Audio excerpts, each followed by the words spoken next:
सर्वप्रथमे आमर माननीय मुख्यमंत्री श्रीजुक्त नवीन पट्टनायक को बहुत बहुत कृतज्ञता ज्ञापन करी से मो ऊपर आउ थे भरसा कर भरोसा और विश्वास निश्चित भाव आम ब्रजराजनगरवासी मो सहित साहाय्य करेंगे आमे आपको निश्चित भाव बहुत बढ़िया रिजल्ट करूँ बोली मोर आशा अच्छे। निश्चित भाव मु तो एबे बहुत दिन है गाँ गंडा प्रत्येक गाँ गंडा बुलाबुली करुच्ची लोक मानकर नवीन पट्टनायक प्रति आमर माननीय मुख्यमंत्री प्रति यथेष भरोसा रही आमर जो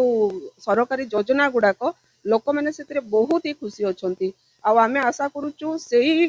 आखि आगे रखी आशा करुचु आमे विपुल परिमाण विजय हासिल करूँ बोली। निश्चित भाव माने आमर तीन पार्टी नेता देइछंती माने निश्चित भाव लड़ई हम आउ से लगी आमे भी प्रस्तुत अच्छु से भी आड़ू प्रस्तुत निश्चित भाव थे। बीजेपी रु आमर सुरेश पुजारी प्रार्थी होती निश्चित भाव किंतु आमे आमर निश्चित भाव आम पटु आमे दम लगे लड़ू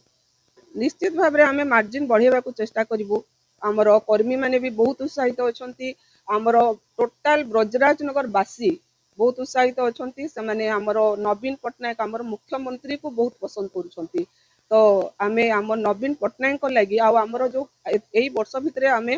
मोर एमएलए हेबार केते माने 2 वर्ष प्राय पाखापाखि होती आमर जी काम होती आम ब्रजराजनगर निश्चित भाव आमे आशा करुँ लोक मैंने आमको भरसा करेंगे बोली। मुद्दा रमर निश्चित भाव बेकारी समस्या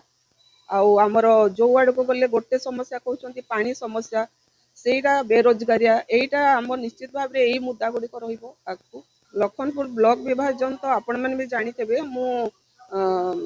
जाइली पांडियन सार पाखु मुझे गोटे रिटिन रे देकी मध्य आसी से मते कहितले जे इलेक्शन पर आमे चेष्टा करिबा बोली निश्चित भाव मु सेटा को एबे प्राधान्य रखिकी आमे केमती ब्लॉक विभाजन हो पारिबो चेष्टा करिबी।